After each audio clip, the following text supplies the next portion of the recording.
Hey folks, JD here, and today we've got this. This is the Tozo Q2020.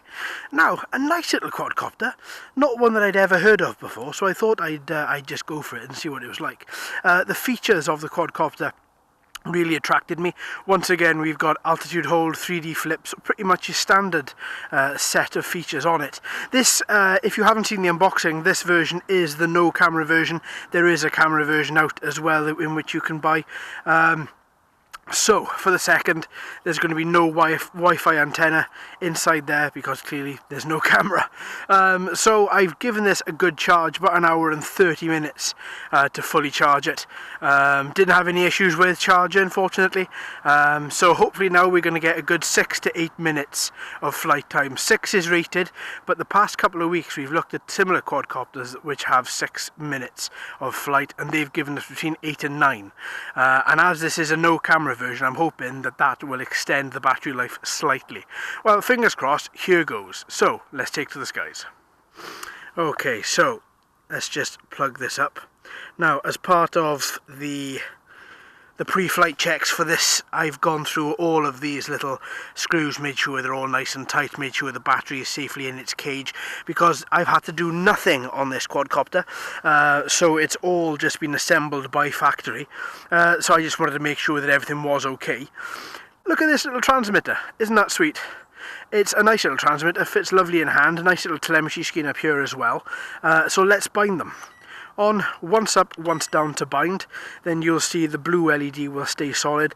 Likewise, the flashing LEDs are now solid on the quadcopter also. So that is brilliant. So there we go. So for the second, we've got full signal, full battery. So we should be good. So now, by holding the two analog sticks either side of each other, the motors start, and up we go. Right, so very loud motors, screechingly loud, not touching anything for the second. Let's just look at it fly. Sounds a little bit under duress, sounds a little bit of a strain maybe. I don't know, it doesn't sound, there's no plastic on plastic action there. So I'm just going to keep on flying around for the second in speed mode 1 just to see how she handles. So far every single movement I am making on the transmitter is being relayed to the quadcopter properly, so I don't think there's going to be much of an issue there. Let's see, take her up a little bit higher and let's just move around a bit. She moves around really well. Yes, that's okay. I'm obviously, with a new brand quadcopter, or new to myself rather, I don't know exactly what to expect. I mean, you know, with your Seamers, your JJRCs and, you know, stuff like that, your Eachines, you kind of get a pretty good idea. But it's always refreshing to try something new. And this guy is most definitely new, and to be honest, he's not, yeah, he's brilliant. He's not, he's not letting me down, fair play. So yeah, so here we have it. We have this little Tozo Q2020, and so far he's doing really well. Obviously, as I'm sure you can see from the trees in front of me, we have absolutely no wind here today, which makes for really good hovering when it comes to non-GPS quadcopters. This guy is proving that to be right as well. Hovering really well. A little bit of movement as you will get, but still doesn't seem to be the most stable when, look at, watch this now. If I stop him, right, watch him wobble. See? Now that little wobble is ever so slight. If that gets any worse, I'll have to bring him down and calibrate him. Because essentially what we have there is we have motors which may be either not seated correctly, which obviously calibration is going to do nothing, or we might have one motor which is slightly out of sync. It didn't sound the way when it started up. After a while you get to really know the sound the quadcopters make as soon as they start up. So what I've done is I've just landed her. I'm gonna calibrate her again for the second. Now the lights will flash for a little minute and then they'll go solid again. There we are, perfect. So now we should be able to take back up to the sky. Let's see if that wobbling has subsided. Yes, ever so slightly, yeah. It doesn't seem to be... Before, the chassis was shaking a little bit. I didn't seem... Bring him back to me. He didn't seem to be shaking there. Okay, fine. Lovely. So, off we go. Let's try and see now if we can get him up to... We got 70% power. And to be honest, there's not really much going with the different speed modes. Yeah, he's a little bit quicker. I can see he's a little bit faster. But there's not really a lot going on there. Which is fine.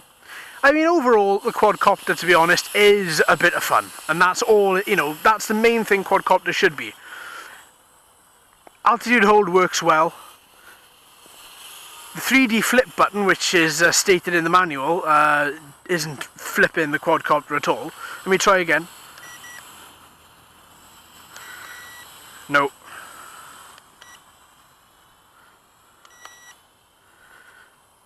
That's a bit of a shame. But the video button is working. Oh.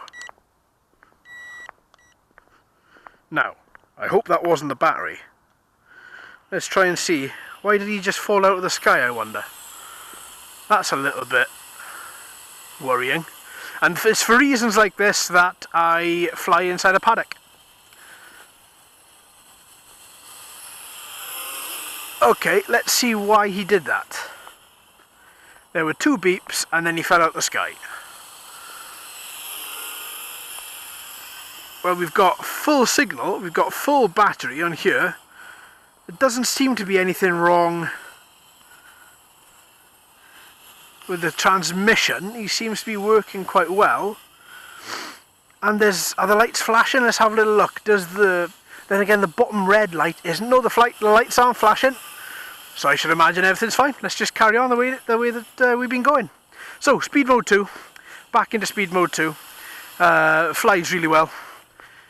Okay, I'm now just looking to see if there's any particular reason why he would have fallen out of the sky.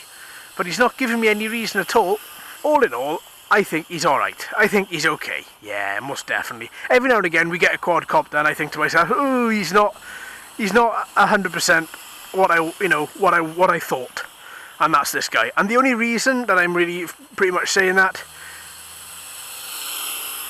is because of the fact that he just fell out of the sky for no reason. So what we can try and do a transmitter test, and see exactly how far he can fly for. Now, the box did rate him flying for, if memory serves, I did say in the unboxing, I think it's 50 meters. So down he goes. Let's turn him. He's at the bottom of the paddock. And that's no problem. He turned without any issue. I mean, he properly is. If his motors are quiet, he would be a really stealthy little quadcopter. Look at him go. He turns on a sixpence. And yeah, I don't see there being any issue with his actual flight, transmission relay or anything like that. But I do find it a little bit weird how he just fell out of the sky for no reason. That is something that I am going to put a few tests into this guy after this video. Oh, the lights are flashing. That would be the battery is low. Hopefully we've had more than 6 minutes. I'm hoping for I'm hoping for 8 minutes. But so far, I'm pretty, yeah, he's alright. I was going to say I'm pretty impressed, but I'm not. But all in all, he's pretty good. He does what he says in the tin, and what he says in the tin is that he's going to fly. And the altitude hold function works really well as well.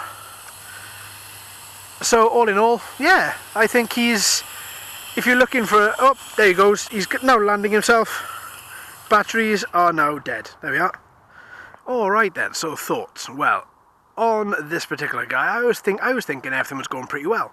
He was gliding pretty much through the air with a lot of ease. Yes, his motors are loud, but he was turning corners again without any wallowing or without even overstretching where he was turning. And I thought, to be honest, this guy was going to be a runaway winner. And then he fell out of the sky. So I have no idea why that happened. I'm going to try and see if I can recreate it. What I'll do again is it may have been issues with the battery, going from a full battery to a lower battery. Maybe a cell is damaged, I don't know. So what I'm going to do, I've got plenty of these batteries in the house. I'm going to try again a flight with this battery after a full charge, and then I'm going to try again with another battery from another quadcopter, again on full charge, and see if I can reproduce that error.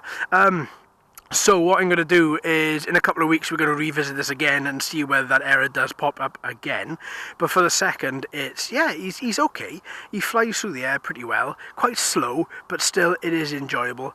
The transmission the transmission relay is excellent. So any sort of slightest movement that you make on the transmitter gets relayed to this within a matter of seconds.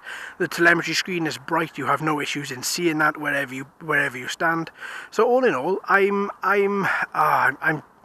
really wanted to say I'm pretty impressed, but I'm really not.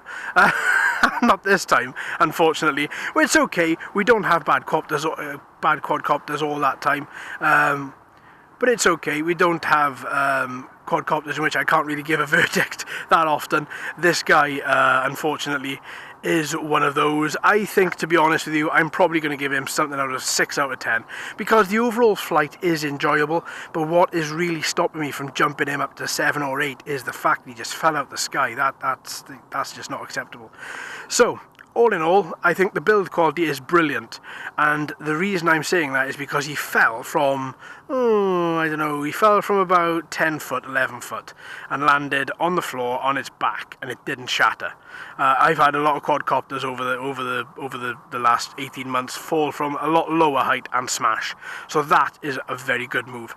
So there we are, folks. Thanks ever so much for watching and listening. I've been JD. You've been fantastic as always.